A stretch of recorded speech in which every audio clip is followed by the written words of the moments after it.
بسم اللہ الرحمن الرحیم. السلام علیکم اسٹوڈنٹس. کلاس 9 کی تھرڈ HOD کلاس کا ڈے 2 سٹارٹ ہو گیا ہے اور اب آپ کا انگلش کا پیریڈ ہے. آپ اپنی بکس نکال لیجئے. ہم نے کل lesson number 10 unit number 10 drug addiction کی ریڈنگ سٹارٹ کی تھی. ہم اسے آگے پڑھتے ہیں آج. جی اسٹوڈنٹس, ڈرگ ایڈکشن لیسن ہم پڑھ رہے ہیں اور پیج نمبر 105 ہے آپ کی بک کا. پہلے 2 پوائنٹس کل ہو چکے تھے, آج ہم پوائنٹ نمبر 3 پڑھیں گے. The most important measure to be taken in this regard is the rehabilitation and recovery of a drug addict. In many countries, including Pakistan, addicts, their families and friends consider it a taboo to share their problems with others. They feel embarrassed to talk about it for fear of being declared an outcast. This not only makes the cure difficult, but in most of the cases, the addicts die due to lack of timely treatment and counseling.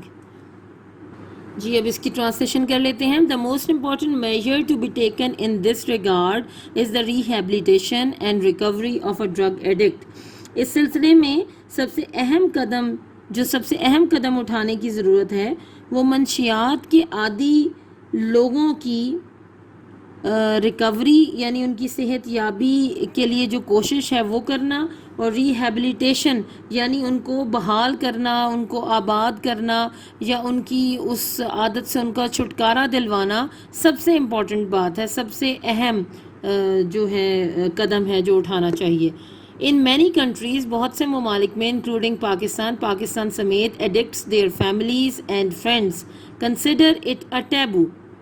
addicts جو نشے کا عادی ہوتا ہے, their families ان کے خاندان, and friends اور ان کے دوست, consider it a taboo اس بات کو ایک بہت ہی ممنوع یا معیوب بات سمجھتے ہیں. ایسی بات جس کے بارے میں بات نہیں کرنا چاہتے لوگ, اس کو ٹیبو کہتے ہیں. ایک ایسی بات جو بڑی ہی کوئی بری سی سمجھی جائے اور جس کے بارے میں بات کرنا پسند نہ ہو, معیوب سمجھا جائے, اس کو ٹیبو کہتے ہیں. اس ساری پرابلم کو, نشے کی عادت کو, جو نشہ کرنے والا انسان خود ہے, اس کے خاندان کے لوگ اور اس کے فرینڈز, اس کے دوست, اس کو ایک ایسی بات سمجھتے ہیں کہ جس کا ذکر نہیں کرنا چاہیے. ٹو شیئر دیئر پرابلم, کہ وہ اپنے اس مسئلے کو لوگوں کے ساتھ بانٹیں یا شیئر کریں یا ڈسکس کریں ود ادرس, کہ دوسروں کے ساتھ وہ اس کا ذکر کریں.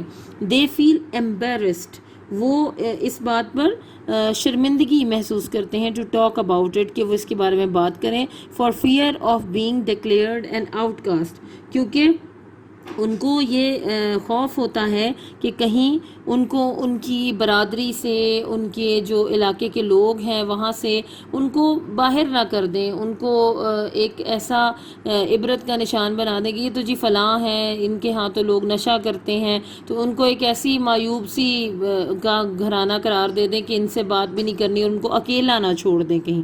This not only makes the cure difficult, یہی بات نہ صرف اس کے علاج کو, کیور علاج کو کہتے ہیں, ڈیفیکلٹ بناتی ہے, مشکل بناتی ہے, but in most of the cases, بلکہ اکثر جو اس طرح کے کیسز ہوتے ہیں, the addicts die, جو نشہ کرنے کی عادی ہو جاتے ہیں وہ مر جاتے ہیں, due to lack of timely treatment and counselling, کیونکہ ان کو بر وقت علاج اور صحیح مشورہ یا ان کا خیال نہیں کیا جاتا, اور ان کو بر وقت علاج نہیں ملتا, ان کو صحیح صلاح مشورہ نہیں ملتا, جس کی وجہ سے وہ مر جاتے ہیں کیونکہ ان کا پراپرلی ٹائم پر علاج نہیں ہوتا.